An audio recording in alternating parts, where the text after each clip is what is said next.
Well, hello there. It is great to see you again, and welcome back to another installment of Lessons by the Lake, the Oswego Private Wealth Show. I am your host and moderator, Ryan Ruff, and as always, we have Bob Bedreitis, the managing director of Oswego Private Wealth, joining us in just a moment for another wealth management-related discussion. That's what we tackle here on this show.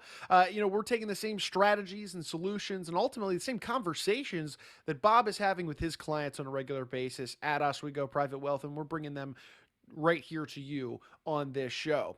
Today we've got a really unique conversation dialed up for you. It stems from the idea of personality traits. Think about it. Some of us are introverted and others can be extroverted, but did you also know that you have a wealth personality? In fact, this wealth personality can leave a big impact on how you identify your financial goals and of course how you pursue them.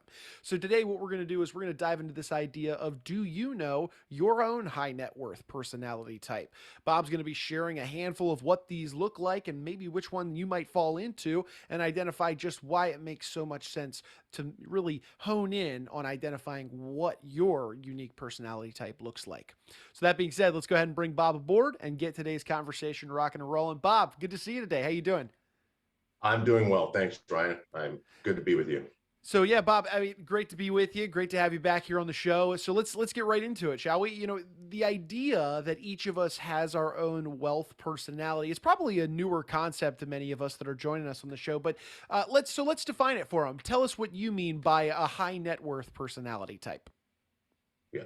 Well, back in the late 1990s, some academic research was done to identify not just the personality traits, not just the demographics, but the psychographics of high net worth affluent investors.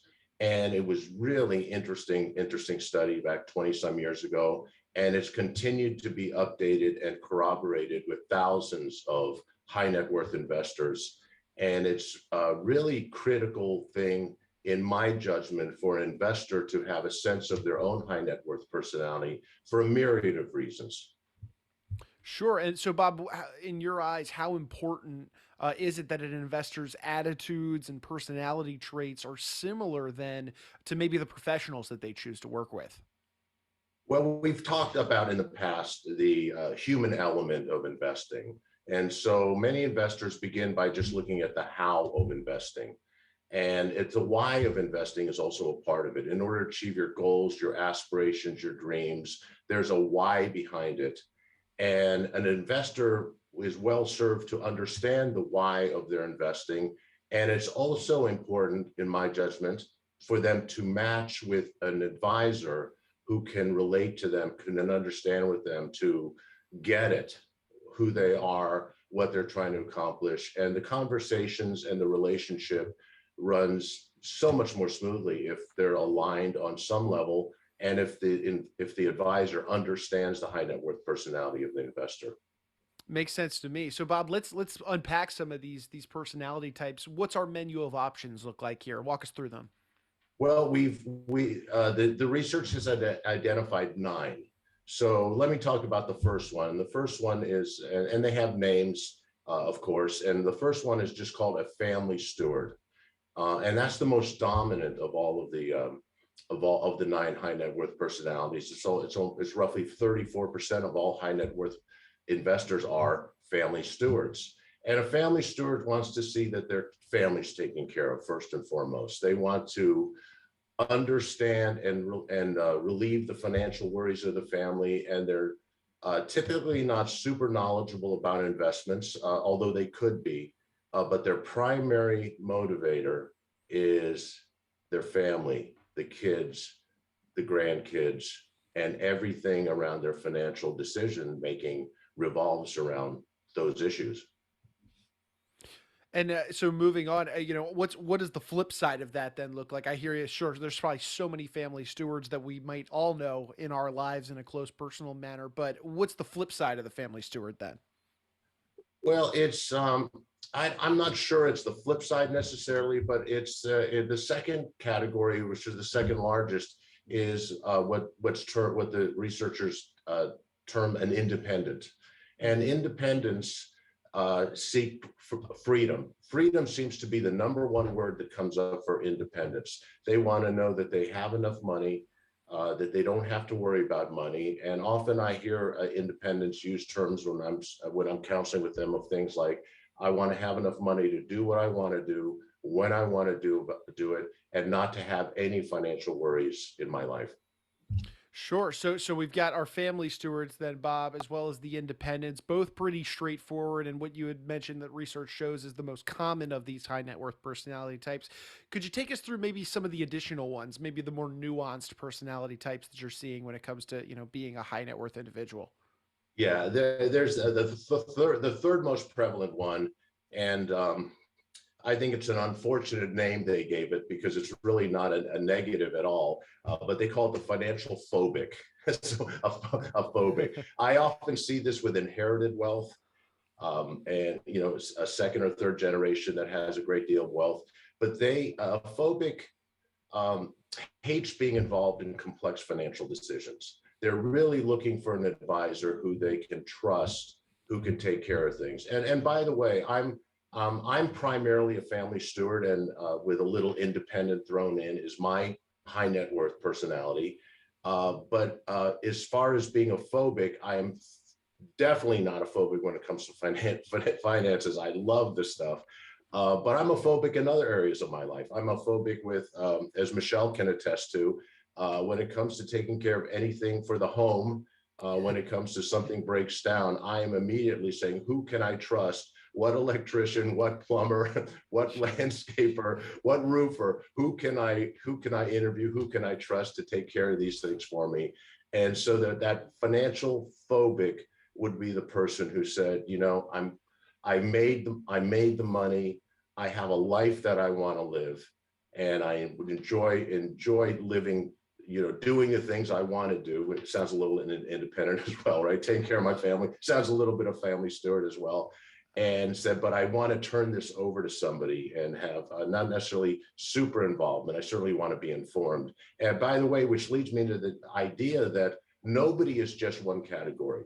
Almost everybody has a dominant category, but you can be a little bit or smattering of a number of these different high net worth personalities, but you will have a dominant. Yeah, that's good to know. Thanks for clarifying that, because I'm sure there are probably some people out there scratching their heads already, even though we haven't gone through the full nine, as to which they might fall into and whether or not they can bleed over into other ones. So, Bob, let's maybe move to the next one. I know we've talked about this in past episodes of just those that, they want to keep their wealth private and they want to, stay maybe to themselves. Is there a personality type that aligns with this? Well, the term that the researchers used is anonymous, Mm-hmm. pretty descriptive. And anonymous confidentiality is job number one. They don't want anybody to know what they have or where they have it. They're not particularly showy, and they want that privacy, even to the point that this client will make sure that they don't have, So I have a client who just doesn't trust DocuSign, doesn't even like emails going back and forth because they're very concerned about their privacy, even to the level that we've needed to use a courier, and happily so, and use a courier to deliver documents because they don't want it going through the delay of the mail, and they don't want to use technology to do it. And they're very anonymous in what they do. And as we've talked about a little bit of, and those who know me know that I play quite a bit of tennis, and I do not prospect my friends at the tennis club, but invariably over the years, some of my tennis friends have become clients of mine. And not too recently, I was on the doubles court with two clients who are both anonymous, and neither of them know that the other one is my client, and nor will they ever know from me. I wouldn't do that even if they're a family steward. Nobody needs to know unless they choose to tell somebody that we're working together. But nonetheless, the anonymous would be extraordinarily focused on the anonymity of their wealth and of their affairs and what they do. So I love that example of the two doubles on the tennis court, both just not even knowing that they're both clients here. That's a great example that speaks to somebody being an anonymous high net worth personality. Let's jump to maybe the other side of the coin now. I mean, obviously you've got your anonymous individuals, but what about those that like to be in the limelight? well, we've got two that fall in that category a little bit. One is called a mogul. The second is a VIP. And a mogul, worldly success is just a way of keeping score. It's winning. It's about winning. And they investing is an extension of their general personality, which is generally about control over their affairs. And they seek personal influence. And a VIP success is about achieving high status. They seek prestige. They want to be known and respected. And oftentimes they, with great affluence, they buy the accoutrements of that wealth and to let it be known. And so that would be a VIP or a mogul in those two categories. Gotcha. So Bob, you've got your anonymous, you've got your moguls and VIPs, but then, and I'm sure we both know a few examples of this next personality type, and that's individuals that really just kind of like to keep growing that wealth and maybe not necessarily spending it in different ways, shapes, or forms. What's this look like in terms of the definition of their high net worth personality Uh, type? Categories called accumulator, and accumulator is all about that money's growing Mhm. and well beyond their need for that money. And the money, the accumulator is interested in more zeros behind that figure, and the money continuing to grow. Accumulators, ironically, live very frugally. They're very frugal in their lifestyles. They're not big spenders, but security might be the key word around an accumulator. They want the security of knowing that their net worth continues to grow and expand, although they spend a small fraction of their net worth in order to maintain their lifestyle. Yeah, it sounds to me security kind of being the optimal word there within Mhm. the accumulator. We got two more to go through, Bob, in terms of these high net worth personality types, and I feel like these last two kind of seem to be struck a little bit from the same vein. Talk to us about these last two.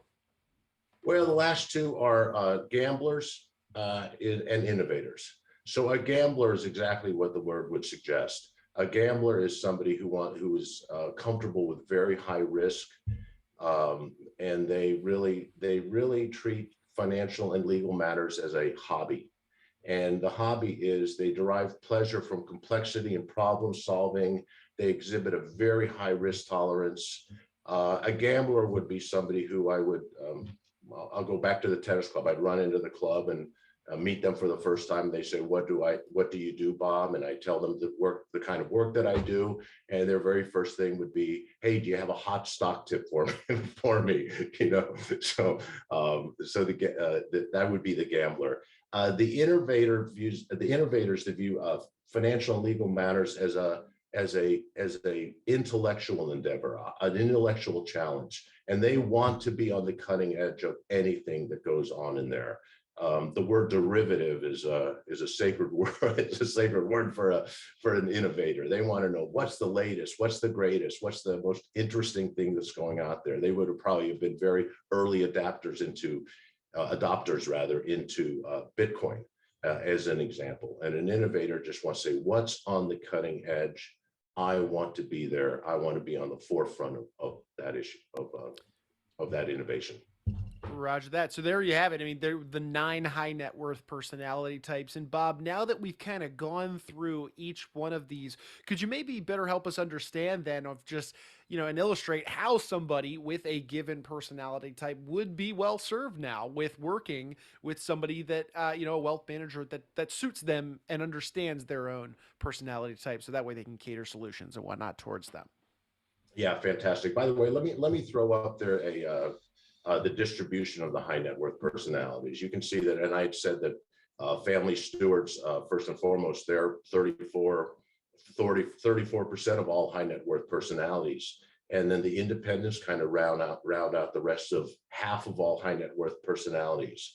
There you run into then we go to the phobics, those who really just want to find someone to trust, the anonymous, so on and so forth. And you can see those last three, those innovators, those gamblers, those accumulators are really the smallest subsection of high net worth personalities, although they could be I think they're much more prevalent outside of the affluent definition of high net worth. But those are the categories. So back to your question, which was which was really how to, if I can rephrase it as I recall it, is really how do you understand your high net personality and why should it matter? And again, I think that the relationship that I have with my clients and any good wealth manager would have with their clients really turns into one of reasonable intimacy, because you know an awful lot about a person when you're seeing how they react to investing, how the goals, the aspirations, the dreams that they have and what they're trying to accumulate. And the relationships run so much more smoothly when you match up with your advisor in that area that um, that you see eye to eye on all of those topics. I mean, as an example, I am the furthest thing from a gambler that anybody could possibly be. I'm a family steward.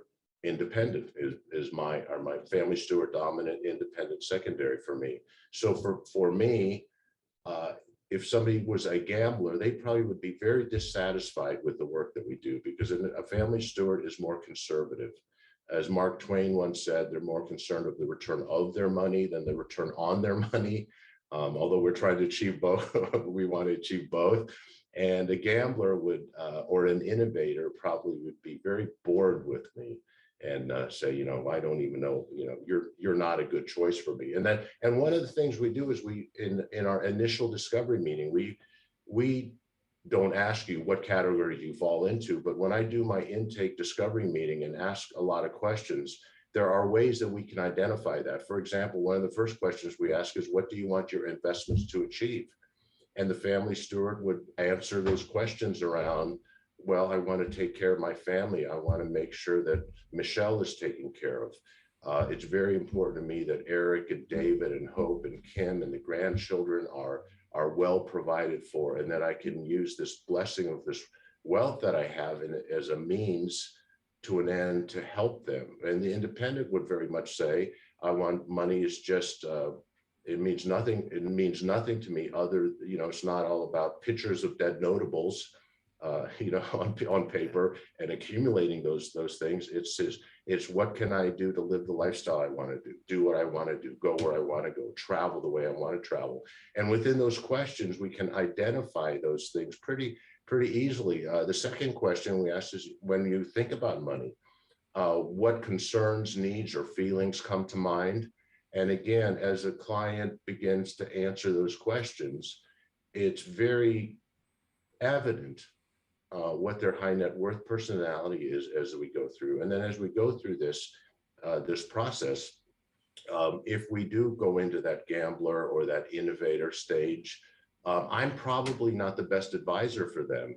And this may seem a little different for people, but my goal is we serve at Oswego Private Wealth Management a select group of families that we feel we can have the most impact for. And my goal is not to be a financial advisor for anybody and everybody who's willing to come aboard. My goal is to help connect everybody to the right financial advisor for them. And many times after this first series of meetings, we'll find that I will say that I don't think I'm the best wealth manager for you. And allow me to introduce you to somebody that I would trust with my own money that I know well in this industry that would line up better to your high net worth personality. Yeah, Bob, that's a fantastic way of kind of painting that portrait of making sure you work with the right wealth manager that does take that high net worth personality type into Mhm. account. But Bob, my next question would be, you had just mentioned those two questions that somebody can be asking themselves to maybe help them identify which of those personality types they fall into. But what if they just ask themselves those questions and they're still struggling to kind of pinpoint which of the personality types they align? Are there any maybe additional questions they could then ask themselves? Absolutely, there are, and there's one question that I learned years and years ago through Dan Sullivan, a strategic coach. He calls it the R factor, or the relationship factor question, and I think it's just a brilliant question, and I love to ask this question because the answers can go anywhere. But the question is that, Ryan, if we were just role play, if you and I were in this meeting and you're a potential client, and I asked you, Ryan, let's imagine we're sitting here 3 years from today.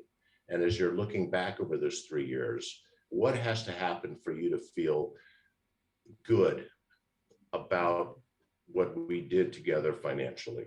Mm. And again, as those questions are asked, again, it's very hard sometimes to be introspective on some of these questions. And with another personality, me in this example, asking those questions and having enough experience to know to ask which follow-up question, answering that question, what has to happen look, 3 years from now, we're sitting in the same venue, and we were looking back over those 3 years, what had to happen for you to be happy about the progress that you made? And that really answers a lot within that framework. Another question we ask is how involved do you want to be in the investing process? Obviously, a phobic is going to say as little as possible. An innovator would say 110%. I want to be involved in every single aspect of what we're doing here together. And a very obvious question is how important is the confidentiality of your financial affairs? The anonymous will hone in on that and want to really elaborate on how significantly important that is, where others may not, if somebody's not necessarily an anonymous person. So Yeah, Bob, those are great questions. I mean, there's a lot of soul searching, honestly, that's going on between that, and obviously, I understand why you would incorporate them into a discovery process like that because it helps develop that rapport, allows you to get to know them on that granular level. So all good stuff for our audience, in terms of helping them try and look inward to identify what their high net worth personality type would look like. But Bob, my final question is, we're kind of bringing the show to a head here today, just mainly around a point of clarification for our audience. Is it possible? I know you had touched on it a little earlier, but I think it's worth covering again. Is it possible then for somebody to have, more than one high net worth personality type, just like the way some people have a mixture of maybe being introverted and extroverted on a personal level? yeah, absolutely. I introvert, extrovert, ambivert. The people are even in the introvert extrovert scale. You can be very extroverted in certain situations, and frankly appear to be very introverted in other social situations. So people can have a mix of them, and almost everybody has multiple personalities in here. I don't think that's a bad it's probably bad to have multiple personality in psychiatric terms, but in high net worth personalities, it's actually a good thing because nobody's one dimensional. And you could be, as an example, you could be a family steward and anonymous. You could be, as in my case, a family steward and independent with that personal freedom. You could be independent, needing freedom with your money, but you could also be financially phobic in the sense that, again, I don't want to be super involved in this. So it's very common to have multiple personalities in that way. So Sure. Appreciate that point of clarification. Bob, look, final question for you. If for anybody in our audience today that was going through this exercise with us, asking themselves those questions, and maybe today for the first time they identified what that high net worth personality type is, and maybe they're wondering if they could reach out to you and your team to just talk a little bit more about that and how their personality type fits into maybe what they currently have going in their wealth plan, or what they might realize might now need to change based on what they just learned today about themselves. What would be the best way that somebody could get in touch with you and your team to just open up a dialogue on this?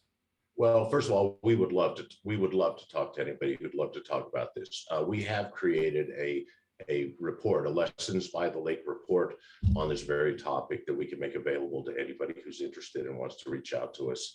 Best way to reach us is always through our website, oswegoprivatewealth.com. And that's, again, the focus of initial meetings with me and with the team is we really want to get to know you. We really want to talk about what's important to you. And we ask the right questions, in my opinion. We do ask the right questions, and we want to understand the why of your investing. And we even tell you that you fall into these categories, and it's always corroborated. No one's ever said you're absolutely wrong. I am clearly not a gambler. But if they are, they are. So, and Sure. by the way, that's another thing that we often see is somebody will come in and they're a family steward and they're looking for our second opinion service, our stress testing of their existing portfolio and their existing wealth management plan.